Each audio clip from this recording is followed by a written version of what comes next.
Hi folks, we're Tacitus Today, your pushback channel, and thank you for joining this audio live stream. Please listen to this presentation as you would a radio broadcast.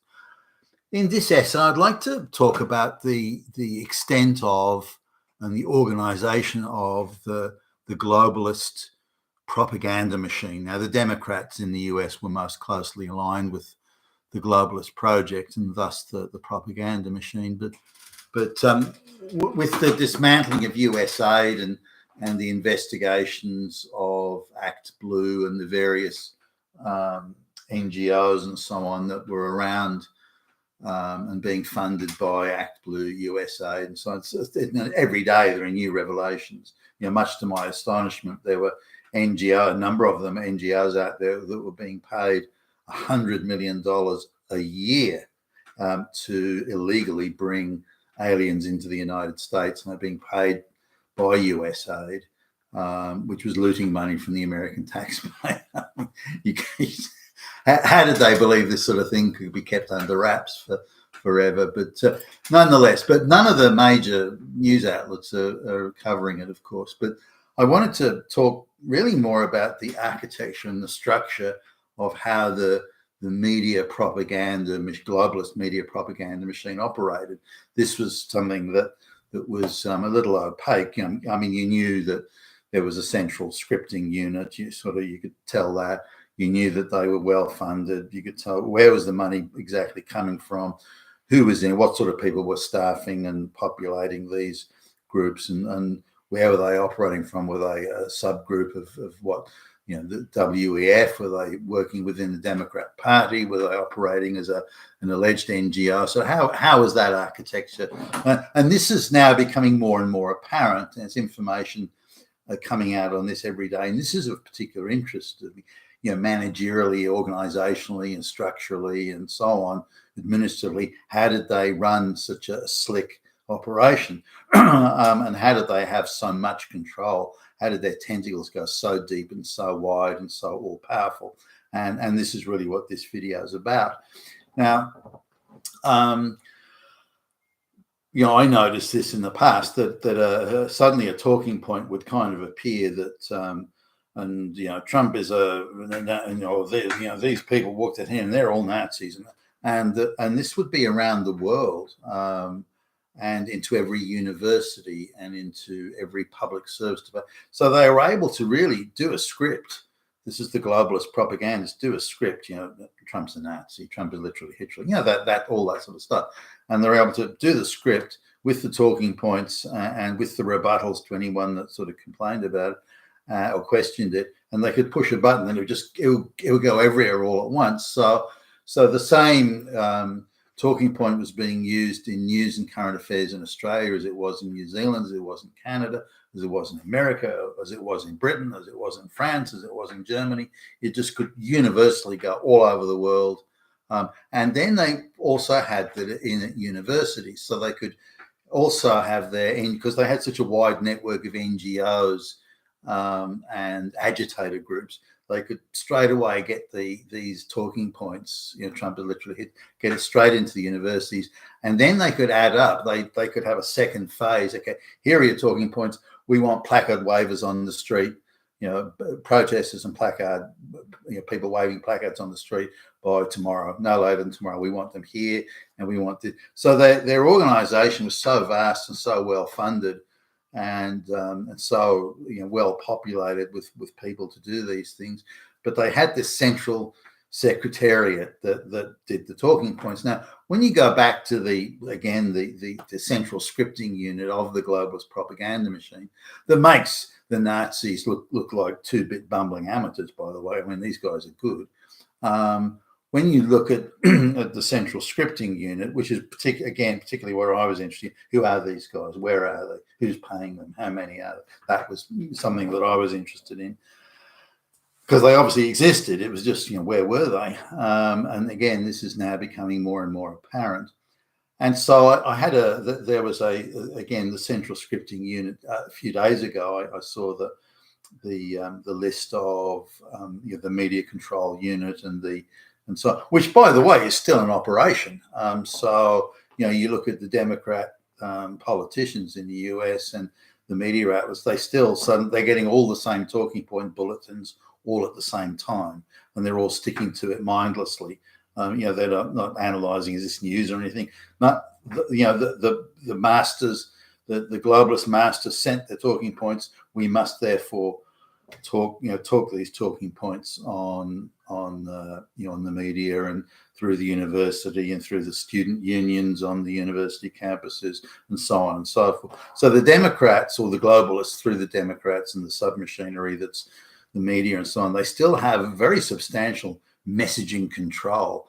Now, for a number, until this USAID started getting dismantled, until Elon Musk bought Twitter, their messaging control was almost 100%, very close to 100%. And they were also very good at shutting down really any conservative voices that started to get a following would be shut down or shadow banned or restricted in some way. That's changed. Their messaging isn't, their control over the messaging isn't as great as it was, but it's still pretty substantial. And this is something that the Trump team, I think, is aware of, and they're moving to shut that down. As long as they have the messaging power, then they always are going to be a threat. If they want to tell the news and facts, and no one's concerned about it, that's not what they're doing. It's pure propaganda, always. Now, again, I was fascinated by what is this fanatical, insane obsession with Hitler and the Nazis? I mean, the central scripting unit just can't get away from it. I mean, that's all they fucking do. Talk about Trump is literally Hitler, and there was Trump had a rally, and it was a Nazi rally, and far right fascists, there were swastikas, goose stepping, Hitler, Nazi, and they just can't get away from it. There is not. And if you look at it, whether it's the BBC in Britain or the ABC in Australia or any, they cover this. And if you look at even talking about the AfD in Germany, 10 paragraph media piece will contain 3 references to Nazi, 2 to fascist, 5 to Hitler, and they can't get away from it. And yet it's a central talking point. It's not just the German journalists or the British journalists or the wherever, that it's a central secretariat that's producing this and dispersing it around the world as a global talking point messaging. So anyway, so I look at what is this obsession with fucking Nazis and Hitler? I mean, not only is it delusional and fantastic and insane, and they're in some sort of fantasy world, these people. It's got nothing to do with Hitler or Nazis. Why do they keep on invoking that? Now, Hitler, of course, has got much better name recognition than other people. And you talk about Genghis Khan, you talk about Pol Pot, what? You talk about Stalin. Most people will stare at you blankly. Chairman Mao and the millions of tens of millions of deaths in the Cultural Revolution. Chairman who? What?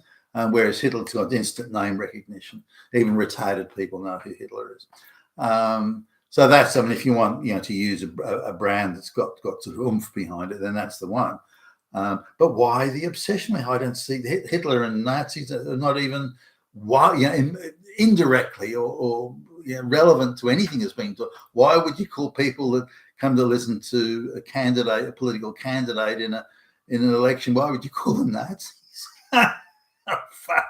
It's ridiculous. But nonetheless, so anyway, the names of the scripting unit, Central Secretariat unit, have been revealed, or some of them. I don't know if it's all of them, and I guess is what you'd expect. But Cohen, Stein, Berg.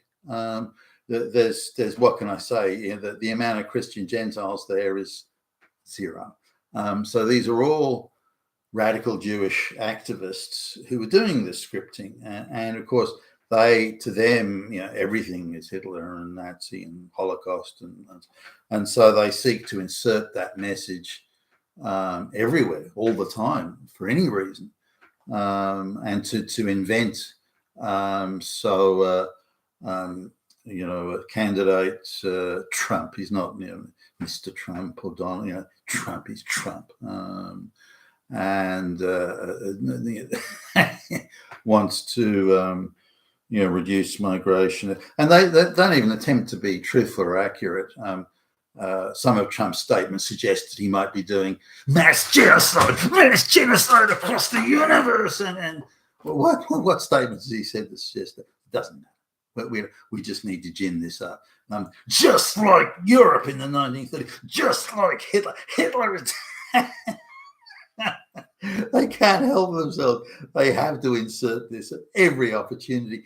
And if they can't find a place to insert that Nazi, Hitler, and they just invent something and just say that some Trump supporters have said that they want the Holocaust to return, which proves Hitler is... Which supporters? Who said that? Well, nobody said it, but they just so that becomes the delivery mechanism for introducing Hitler and everything again.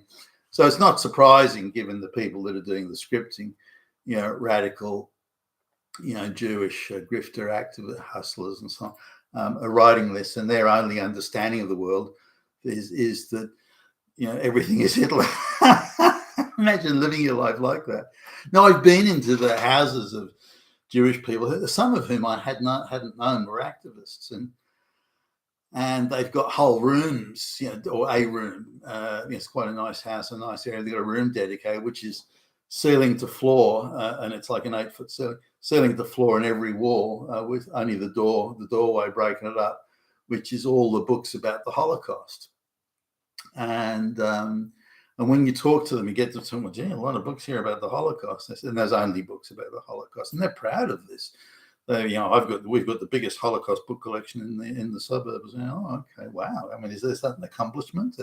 If so, how? I'd like to know. But nonetheless, so talking to them now, I'm a Gentile, so the fact I'm in their house or allowed in this room is probably significant in itself, I guess. But my first name would suggest I'm possibly Jewish, which I'm not. But anyway. They're talking about the Holocaust as if they personally were killed in it, and that they feel it as if they feel it so acutely that but you were born after the Holocaust. You were born in the 1950s. Oh yes, well, but we know people who died in it. Well, how, if you were born in the 1950s, how could you know someone that died before you were born? You couldn't have known them. Stop asking difficult questions. What are you, Hitler or something? No, really. You obviously acutely feel this Holocaust thing. You weren't alive when it happened. Your parents obviously didn't die in the Holocaust. Otherwise, you guys wouldn't be here. So that's it. So you say people who died. Well, that's impossible because you weren't even born at the time. So did you know people who knew people who died? Is that it? And if so, how far removed from, but it was an attack against the Jewish people and the whole world was against us. And, we have to, it's going to happen again and we have to be ready for, okay, all right then. Well, but how are you threatened today, right now? It doesn't matter. Anything, it could appear. It might happen. It might happen tomorrow. How do we know it isn't going to happen? And no. If you live your life with that degree of paranoia, I mean, fuck. Don't you have to at some point get on with your life? But it could all end tomorrow. Hitler could reappear. No. Stop. You're living in a delusional fantasy world of paranoia. And that's surely no. And that's how you're living your life. And it's a collective way of living that you and many other Jewish people share. Then I think it would create perversity more than harmony, wouldn't it? I think it would. And so, and this, I think, is part of the issue in the, radical activists, Nazis were everywhere, script writers were sought by, they were wanted by the globalists with the idea that anyone that disagrees with us is Hitler. And that's the messaging they wanted. And that's why those people were selected for the propaganda machine. You've been with Tacitus today. You're a pushback channel. Thank you for listening.